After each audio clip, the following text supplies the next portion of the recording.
Hello everyone, कैसे हो आप सब। मैं तो बिल्कुल ठीक ठाक हूँ और उम्मीद करता हूँ कि आप भी ठीक होंगे। मैंने ठीक ठाक कह दिया है, बिहारी हूँ भाई। ठीक ठाक कह दिया तो क्या बड़ी बात है। हमारे बिहार में ये सब लैंग्वेज आसानी से चलता है। और वैसे आप बताओ, आपको बुरा लगा क्या? ठीक ठाक बिहार में अधिकतर यूज होने वाला शब्द है। खैर, हिंदी का ये चैप्टर 4 है। बिहार बोर्ड में क्लास 12 की जो हिंदी है 100 मार्क्स से ये इसका चौथा चैप्टर है अर्धनारीश्वर। अच्छी तरह से परिचित होंगे आप।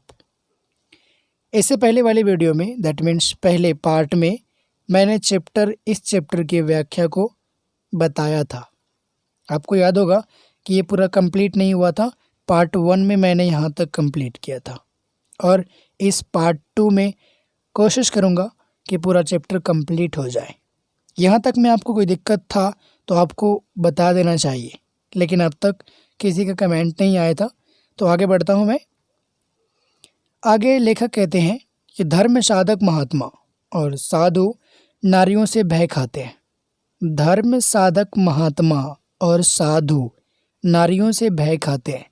आजकल के जो साधु होते हैं, अक्सर ये विवाहित होने के बाद, शादीशुदा मतलब शादी करने के बाद सन्यासी बन जाते हैं।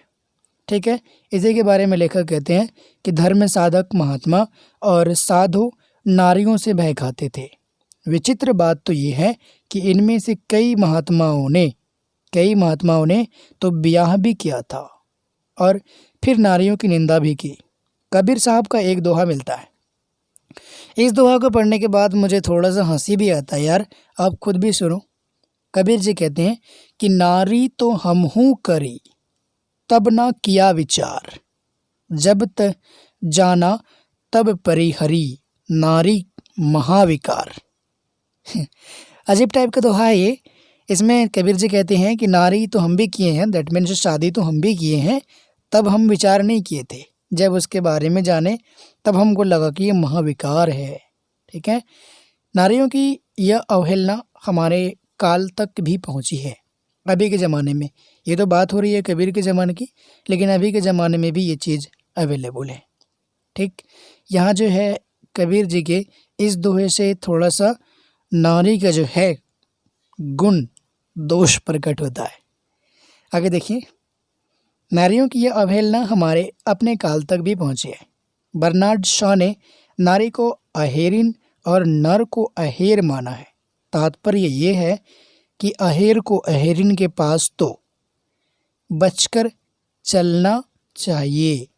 बहुत नीचे के स्तर पर कुछ ऐसी ही प्रतिक्रिया उन कवियों की भी है जो नारी को नागिन या जादूगरनी समझते हैं। लेकिन ये सब झूठी बातें हैं जिनकी ईजाद पुरुष इसलिए करता है। ईजाद दैट मीन्स आविष्कार। जिनकी ईजाद पुरुष इसलिए करता है कि उनसे उसे अपनी दुर्बलता अथवा कल्पित श्रेष्ठता के दुलराने में सहायता मिलती है।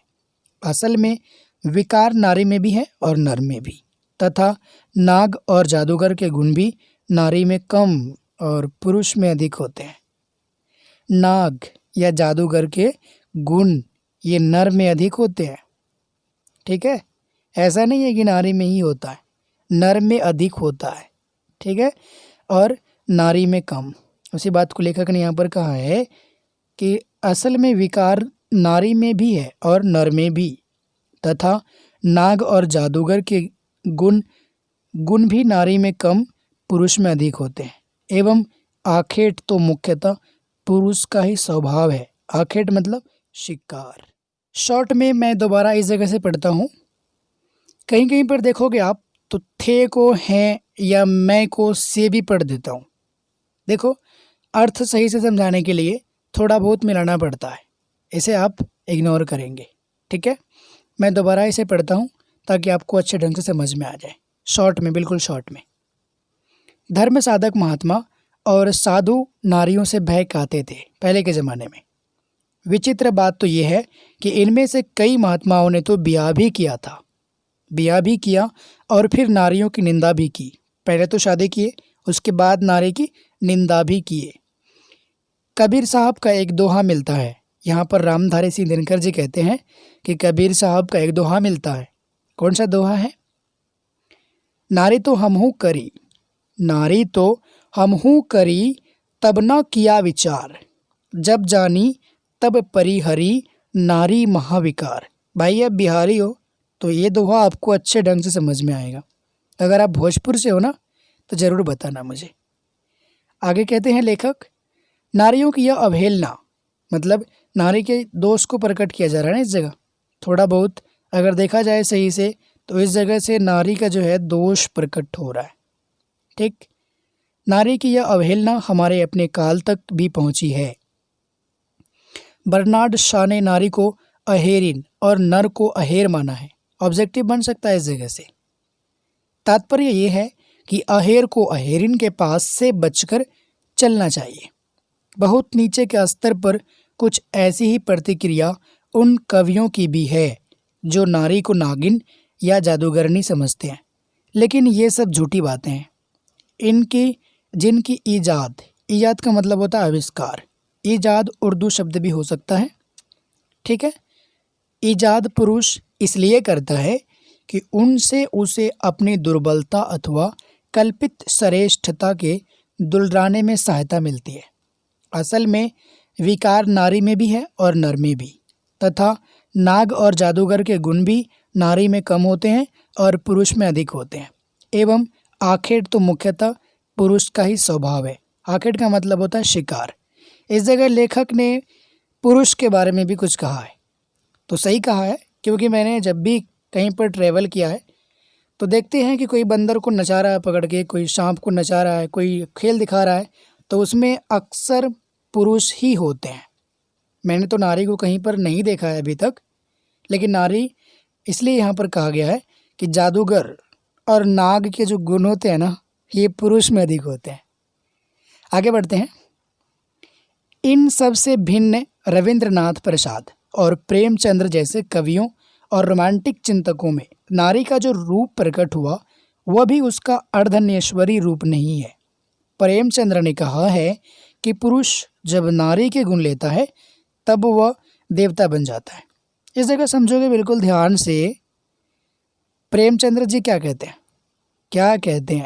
कहते हैं कि जब पुरुष नारी के गुण लेता है तब वह देवता बन जाता है। ठीक, किंतु नारी जब नर के गुण सीखती है तब वह राक्षसी हो जाती है। ठीक है, इसी प्रकार प्रसाद जी की ईड़ा के विषय में यदि यह कहा जाए कि ईड़ा वह नारी है जिसने पुरुषों के गुण सीखे हैं, तो निष्कर्ष यही निकलेगा कि प्रसाद जी भी नारी को पुरुषों के क्षेत्र से अलग रखना चाहते हैं। ओके, और रविंद्रनाथ का मत तो इस और भी स्पष्ट है। ये जो यहाँ पर लिखा हुआ है ये रविंद्रनाथ जी का कहा हुआ है। ठीक है, पढ़ के सुनाता हूँ। एक बार पहले मैं इसे पढ़ता हूँ, उसके बाद नीचे इसका अर्थ भी दिया हुआ है, वो भी आप समझ जाएंगे। रविंद्रनाथ जी क्या कहते हैं, उनका क्या मत है, पढ़ता हूँ मैं। नारी यदि नारी है, शुधु शुधु धरनीर, शोभा शुधु आली। ध्यान से सुनोगे, अलग टाइप का है, बंगाली वगैरह में होता है, संस्कृत में होता है कहीं कहीं पर, तो ये अलग टाइप का लगता है सुनने में। फिर भी सुनो, आगे अर्थ भी समझ में आ जाएगा। शुधु शुधु धरणीर शोभा शुधु आली, शुधु भालोवासा शुधु सुमधुर छले, शतरूप भंगी माय पलके पलके, फुटाए जड़ाए बंके बेंदे हेनसे केंदे। ठीक है, आगे कहते हैं कि सेवाए सुहागे चेपे चेपे थाके सदा, तबे तार सार्थक जन्म की होइबे। आगे कहते हैं रविंद्रनाथ जी, कर्म कीर्ति वीर्य बल शिक्षा दीक्षा तार। ओके, इसका अर्थ क्या होता है आप समझिए। अर्थात नारी की सार्थकता उसकी भंगिमा के मोहक और आकर्षक होने में है। केवल पृथ्वी की शोभा, केवल आलोक, केवल प्रेम की प्रतिमा बनने में है। कर्म कीर्ति वीर्य बल और शिक्षा दीक्षा लेकर वह क्या करेगी। मेरा अनुमान है कि ऐसी प्रशस्तियों को ललनाएं अभी भी बुरा नहीं मानती। सदियों की आदत और अभ्यास से उनका अंतर मन भी यही कहता है कि नारी जीवन की सार्थकता पुरुष को रिझाकर रखने में है। ठीक है, समझ रहे हो ना आप। ये सुनना उन्हें बहुत अच्छा लगता है कि नारी स्वप्न है, नारी सुगंध है, नारी पुरुष की बाह पर झूलती हुई जूही की माला है, नारी नर के वक्ष स्थल पर मंदार की हार है। पहले वाले पार्ट में मैंने आपको बताया था इसका मतलब क्या होता है। जैसे आपका गला है ना, ये गला का निचले वाला भाग जहाँ पर हार लटकाया जाता है, लटकता है पहनने के बाद, उसी को वक्ष स्थल माना गया है। मंदार एक तरह का फूल होता है। ठीक है, किंतु यही वह पराग है जिसे अधिक से अधिक उड़ेल कर हम नवयुग के पुरुष नारियों के भीतर उठने वाले स्वातंत्र्य के स्फुलिंगों को मंद रखना चाहते हैं। मैदान खाली मत करना, सब कुछ समझ में आएगा, थोड़ा सा धैर्य बना कर रखो। यतियों का अभिशप्त काल समाप्त हो गया। अब नारी विकारों की खान और पुरुषों की बाधा नहीं मानी जाती। वह प्रेरणा का उद्गम, शक्ति का स्रोत और पुरुषों की क्लांति की महौषधि हो उठी है। फिर भी नारी अपनी सही जगह पर नहीं पहुंची है। पुरुष नारी से अब यह कहने लगा है कि तुम्हें घर से बाहर निकलने की क्या ज़रूरत है, कमाने को मैं अकेला काफ़ी हूँ, तुम घर बैठे खर्च किया करो। किंतु इतना ही यथेष्ट नहीं है, इतना ही काफ़ी नहीं है। नारियों को सोचना चाहिए कि पुरुष ऐसा कहता क्यों है, क्यों कहता है। स्पष्ट ही इसलिए कहता है कि नारी को वो अपनी क्रीड़ा का वस्तु मानता है। ओके, आराम के समय अपने मनोविनोद का साधन समझता है। इसलिए वह नहीं चाहता है कि आनंद की इतनी अच्छी मूर्ति पर थोड़ी सी धूल या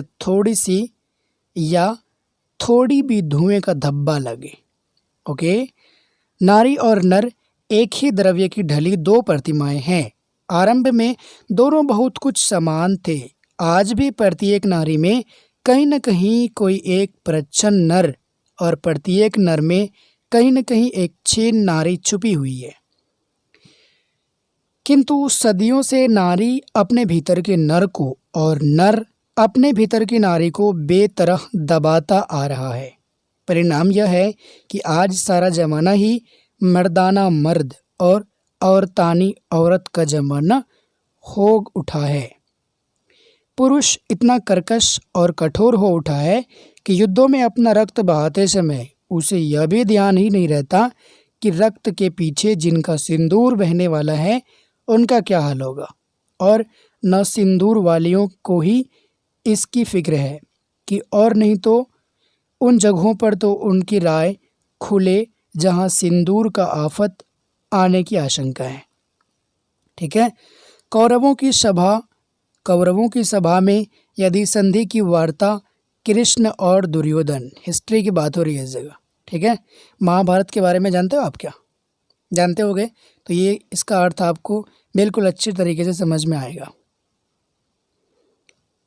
कौरवों की सभा में यदि संधि की वार्ता कृष्ण और दुर्योधन के बीच न होकर कुंती और गांधारी के बीच हुई होती तो बहुत संभव था कि महाभारत नहीं मचता। किंतु कुंतियाँ और गांधारियाँ तब भी निश्चेष्ट थी और आज भी निश्चेष्ट है।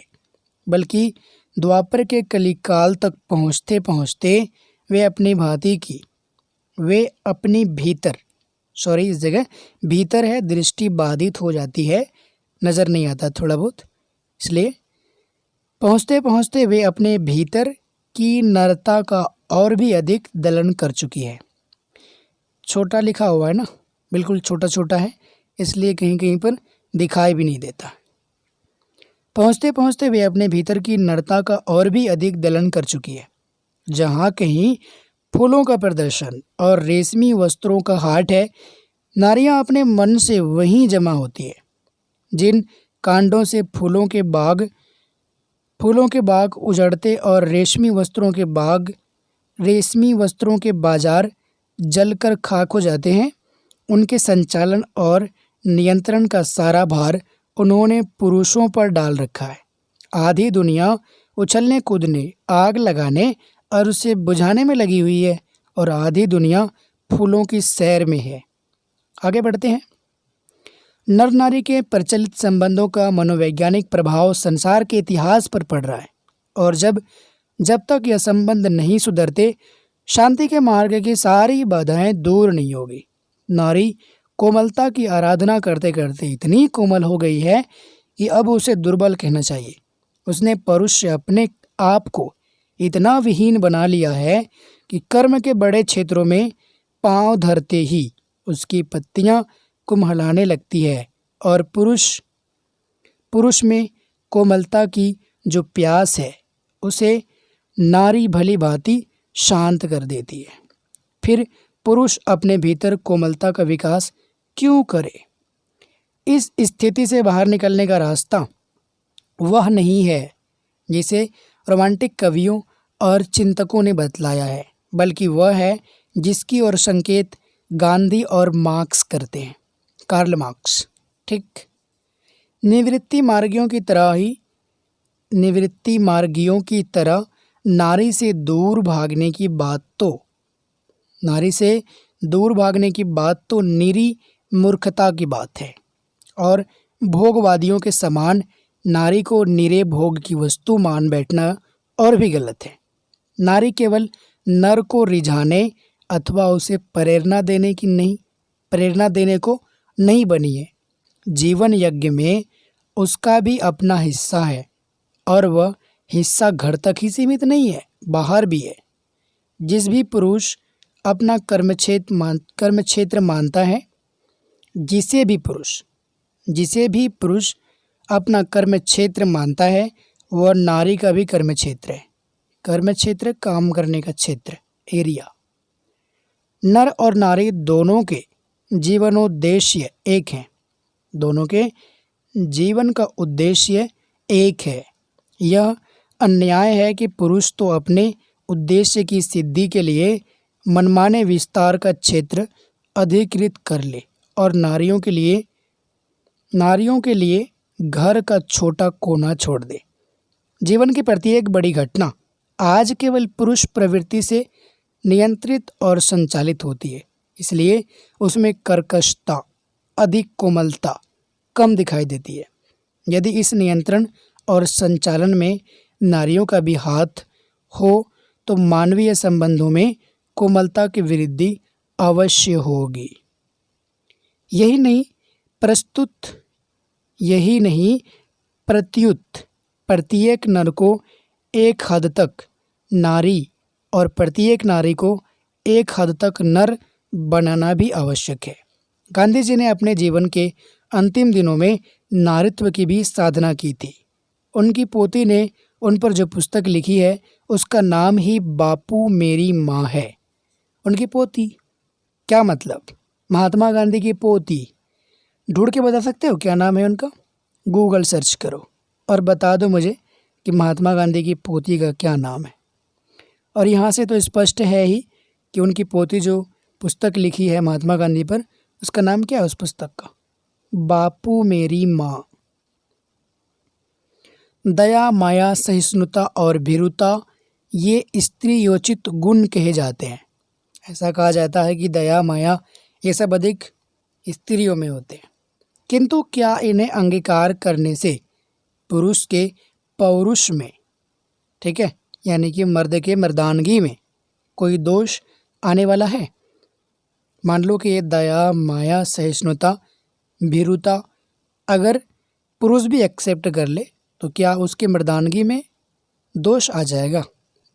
दया, माया और सहिष्णुता ही नहीं, भीरुता भी एक अच्छा पक्ष है जो मनुष्य को अनावश्यक विनाश से बचाता है। उसी प्रकार अध्यवसाय, साहस और शूरता का वर्ण करने से भी नारीत्व की मर्यादा नहीं घटती।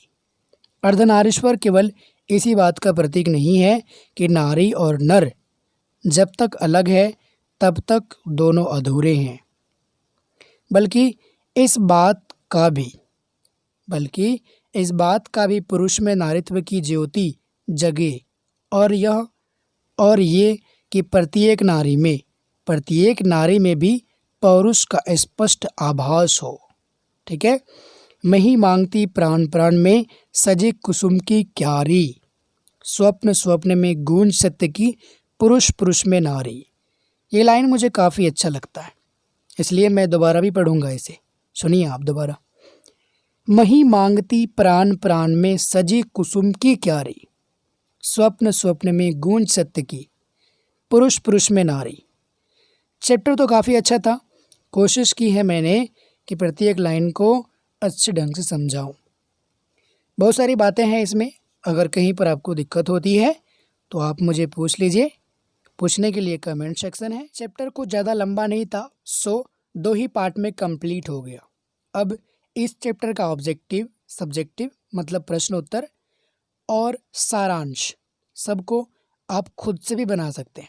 बट यार डोंट वरी, मैं हूँ ना, ऑब्जेक्टिव भी बताऊँगा, सब्जेक्टिव भी बताऊँगा और इस चैप्टर का सारांश को भी बताऊँगा। इस तरह पढ़ने के बाद अब जो है इस चैप्टर से कोई भी क्वेश्चन हो, अगर कहीं पर गलत हो तो आप टिक कर सकते हैं कि सही कौन सा है। ऐसा मैं क्यों बोल रहा हूँ पता है आपको? मैंने देखा है कि मार्केट में कई सारे ऐसे गाइड हैं जिसमें आंसर गलत दिया हुआ है। ठीक है। आपको सही का पता कैसे चलेगा जब तक आप बुक नहीं पढ़ोगे? तो बिल्कुल ध्यान से एक बार हर एक चैप्टर के एक्सप्लेनेशन को देख लिया करो। ओके। वीडियो बनाने में मुझे काफ़ी टाइम वेस्ट करना पड़ा है, सो आपका कर्तव्य बनता है कि आप इस वीडियो को अधिक से अधिक शेयर कीजिए और एक लाइक तो अवश्य कीजिए। आगे वाली वीडियो में मिलते हैं। Bye bye, take care, see you soon.